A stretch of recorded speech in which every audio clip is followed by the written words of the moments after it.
नमस्कार, आइए बात करते हैं राजस्थान की तमाम बड़ी खबरों की। वही छात्रों के लिए बड़ी खुशखबरी, प्रदेश भर में लागू होंगी नई योजनाएं। मुख्यमंत्री भजन लाल शर्मा का बड़ा ऐलान। चलिए वीडियो को शुरू करते हैं। बात करते हैं राजस्थान के बेरोजगार युवाओं की। पेंशनरों की पेंशन कब मिलेगी? प्रदेश में चल रही नई योजनाएं। सीएम ने लागू की नई स्कीम। राजस्थान में पेंशन को लेकर भजनलाल सरकार ने अहम फैसला लिया है। इसके तहत पेंशन के नियम में बदलाव किया गया है। राजस्थान में दिसंबर के आखिरी सप्ताह में सर्दी ने अपना असर दिखाना शुरू कर दिया है।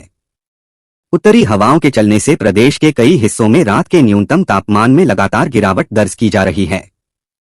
शनिवार को राज्य के 26 शहरों में रात का न्यूनतम तापमान 10 डिग्री सेल्सियस से नीचे पहुंच गया, जिससे ठिठुरन बढ़ गई है। मौसम विभाग के अनुसार इन 26 शहरों में से 7 शहरों में रात का तापमान 5 डिग्री से भी नीचे रिकॉर्ड किया गया।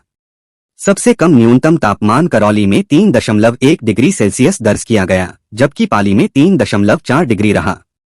इसके अलावा वनस्थली में 4.8 डिग्री, सीकर में 5 डिग्री, माउंट आबू और अंता में 4.5 डिग्री तथा दौसा में 4.7 डिग्री सेल्सियस न्यूनतम तापमान दर्ज किया गया। रात के साथ साथ दिन के तापमान में भी गिरावट देखी जा रही है। प्रदेश के कई हिस्सों में दिन का अधिकतम तापमान सामान्य से करीब 2 डिग्री तक नीचे चला गया है। मौसम केंद्र जयपुर के अनुसार आगामी 2 दिनों के लिए शीतलहर का अलर्ट जारी किया गया है। अलवर, झुंझुनू, सीकर, चूरू और डिडवाना कुचामन जिलों में शीतलहर चलने की संभावना जताई गई है। राजधानी जयपुर में भी सर्दी का असर बढ़ गया है। शनिवार को यहां न्यूनतम तापमान 9.6 डिग्री सेल्सियस दर्ज किया गया, जो पिछले 24 घंटे में 0.8 डिग्री की गिरावट को दर्शाता है। वहीं दिन का अधिकतम तापमान 24.1 डिग्री सेल्सियस रहा। मौसम विभाग का कहना है कि प्रदेश में आगामी 1 सप्ताह तक मौसम शुष्क बना रहेगा। दिन और रात के तापमान में फिलहाल कोई बड़ा बदलाव होने की संभावना नहीं है, लेकिन सर्द हवाओं के चलते रात की ठंड लोगों को परेशान कर सकती है। अरावली पर्वतमाला की परिभाषा से जुड़े मामले पर सुप्रीम कोर्ट फिर सुनवाई करेगा। सुप्रीम कोर्ट के मुख्य न्यायाधीश सूर्यकांत की 3 जजों की अवकाशकालीन पीठ ने मामले में स्वतः संज्ञान लेकर सोमवार को सुनवाई तय की है। सीजेआई सूर्यकांत, न्यायाधीश जेके माहेश्वरी और न्यायाधीश ऑगस्टीन जॉर्ज मसीह की अवकाशकालीन पीठ मामले की सुनवाई करेगी। सुप्रीम कोर्ट ने राजस्थान सहित देश भर में पर्यावरण को लेकर चिंता जताते हुए किए जा रहे विरोध प्रदर्शनों को देखते हुए दखल किया। पर्यावरणविद जन संगठनों की चिंता है कि अरावली पर्वतमाला की सुप्रीम कोर्ट द्वारा तय परिभाषा से संरक्षित क्षेत्र में भी खनन और निर्माण गतिविधियां बढ़ जाएंगी, जिसका जलवायु, मरुस्थलीकरण व भूजल स्तर पर विपरीत प्रभाव होगा। सुप्रीम कोर्ट की परिभाषा का सीधा असर दिल्ली, राजस्थान, हरियाणा व गुजरात राज्यों के उन क्षेत्रों पर होगा जहां से अरावली रेंज गुजरती है।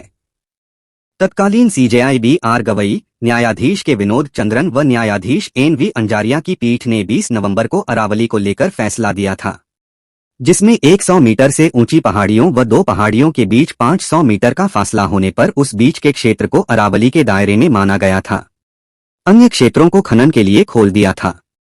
कोर्ट ने केंद्रीय वन पर्यावरण मंत्रालय की कमेटी की रिपोर्ट पर विचार करने के बाद यह फैसला दिया था। फैसले में कहा था कि इस क्षेत्र में खनन को रोका गया तो अवैध खनन बढ़ जाएगा। प्रदेश भर में अरावली के मुद्दे पर कांग्रेस का विरोध प्रदर्शन जारी है, लेकिन इस मामले में पार्टी के प्रदेश अध्यक्ष गोविंद सिंह डोटासरा ने कई जिला अध्यक्षों के रवैये पर नाराजगी भी जाहिर की है। अब पार्टी इन 8 जिला अध्यक्षों को नोटिस देने की तैयारी में है। इसकी वजह बताते हुए डोटासरा ने कहा कि अब तक जिन जिलों में प्रदर्शन नहीं हुआ है, उन 8 जिला अध्यक्षों को नोटिस दिया जाएगा। कांग्रेस के स्थापना दिवस को संबोधित करते हुए पीसीसी चीफ ने बड़ा बयान दिया। उन्होंने कहा कि अरावली को बचाने के लिए राजस्थान कांग्रेस पूरे प्रदेश में प्रदर्शन कर रही है। मैं रोजाना रात को रिपोर्ट लेकर सोता हूं, लेकिन अभी तक 8 जिलों में प्रदर्शन नहीं हुआ है। इन जिलाध्यक्षों को नोटिस मिलेगा। इसी दौरान उन्होंने बीजेपी सरकार को आड़े हाथ लिया।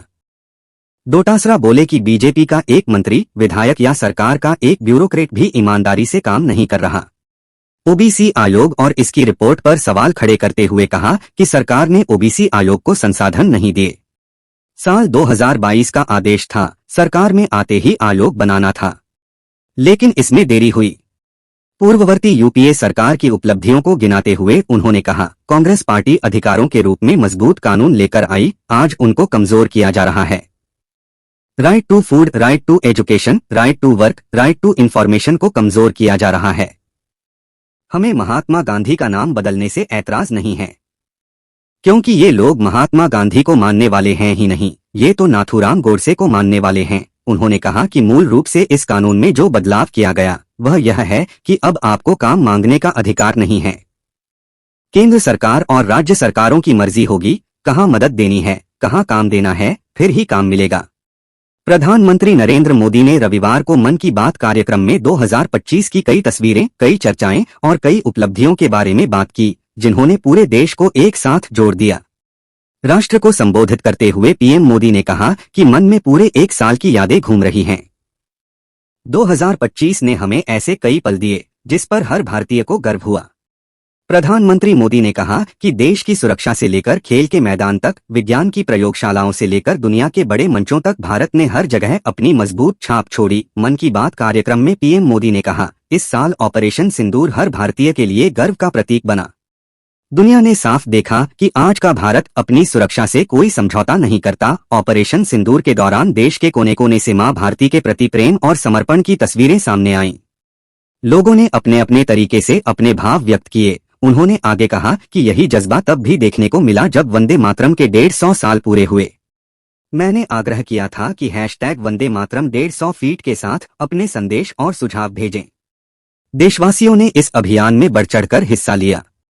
प्रधानमंत्री मोदी ने कहा कि 2025 खेल के लिहाज से भी यादगार साल रहा। पुरुष क्रिकेट टीम ने आईसीसी चैंपियंस ट्रॉफी जीती और महिला क्रिकेट टीम ने पहली बार विश्व कप अपने नाम किया। भारत की बेटियों ने blind two zero world cup जीतकर इतिहास रच दिया। एशिया कप में भी तिरंगा शान से लहराया। पैरा एथलीटों ने विश्व चैंपियनशिप में कई पदक जीतकर यह साबित किया कि कोई बाधा हौसलों को नहीं रोक सकती है। उन्होंने याद किया कि विज्ञान और अंतरिक्ष के क्षेत्र में भी भारत ने बड़ी छलांग लगाई। पीएम मोदी ने कहा कि शुभांशु शुक्ला पहले भारतीय बने जो अंतर्राष्ट्रीय अंतरिक्ष सेंटर तक पहुंचे। अपने संबोधन में पीएम मोदी ने कहा कि पर्यावरण संरक्षण और वन्यजीवों की सुरक्षा से जुड़े कई प्रयास भी 2025 की पहचान बने। भारत में चीतों की संख्या भी 30 से ज्यादा हो चुकी है। आस्था, संस्कृति और भारत की विरासत की बात करते हुए पीएम मोदी ने कहा कि साल की शुरुआत में प्रयागराज महाकुंभ ने पूरी दुनिया को चकित किया। साल के अंत में अयोध्या में राम मंदिर पर ध्वजारोहण के कार्यक्रम ने हर भारतीय को गर्व से भर दिया। स्वदेशी को लेकर भी लोगों का उत्साह खूब दिखाई दिया। लोग वही सामान खरीद रहे हैं जिसमें किसी भारतीय का पसीना लगा हो और भारत की मिट्टी की सुगंध हो। प्रधानमंत्री मोदी ने कहा कि हम गर्व से कह सकते हैं कि 2025 ने भारत को और अधिक आत्मविश्वास दिया है। उन्होंने यह भी कहा कि अब 2026 में नई उम्मीदों और नए संकल्पों के साथ देश आगे बढ़ने के लिए तैयार है। अरावली को लेकर मचे घमासान के बीच राजस्थान के मुख्यमंत्री भजनलाल शर्मा ने एक बार फिर बड़ा बयान दिया है।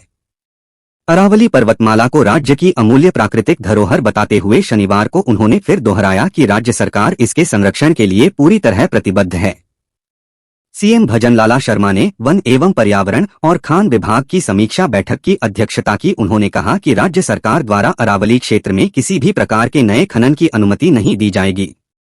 उन्होंने कहा कि अरावली पर्वतमाला राज्य की अमूल्य प्राकृतिक धरोहर है और राज्य सरकार इसके संरक्षण के लिए पूरी तरह प्रतिबद्ध है। मुख्यमंत्री ने कहा कि राज्य सरकार का स्पष्ट रुख है कि अरावली के स्वरूप के साथ किसी भी प्रकार की छेड़छाड़ नहीं होने दी जाएगी। आधिकारिक बयान के अनुसार उन्होंने अवैध खनन पर अंकुश लगाने के लिए अरावली जिलों में वन एवं पर्यावरण, खान तथा पुलिस सहित संबंधित विभागों की ओर से संयुक्त अभियान चलाने के निर्देश दिए। सीएम भजनलाल शर्मा ने कहा कि सभी विभाग आपसी समन्वय से इस संबंध में कड़ी कार्रवाई करें। उन्होंने बैठक में कहा कि राज्य सरकार द्वारा अरावली क्षेत्र में किसी भी प्रकार के नए खनन की अनुमति नहीं दी जाएगी और इस संबंध में केंद्र सरकार की ओर से भी निर्देश जारी किए गए हैं। उन्होंने कहा कि ये निर्देश पूरे अरावली भूभाग पर समान रूप से लागू होंगे, जिससे पर्वत श्रृंखला के प्राकृतिक स्वरूप को सुरक्षित रखा जा सकेगा और अनियमित व अवैध खनन पर प्रभावी रूप से रोक लग सकेगी। मुख्यमंत्री ने कहा कि राज्य सरकार ने खनन पट्टा जारी करने में उच्चतम न्यायालय और केंद्रीय अधिकार प्राप्त समिति द्वारा समय समय पर जारी किए गए दिशानिर्देशों के साथ ही सभी पर्यावरण सुरक्षा उपायों का सख्ती से पालन सुनिश्चित किया है।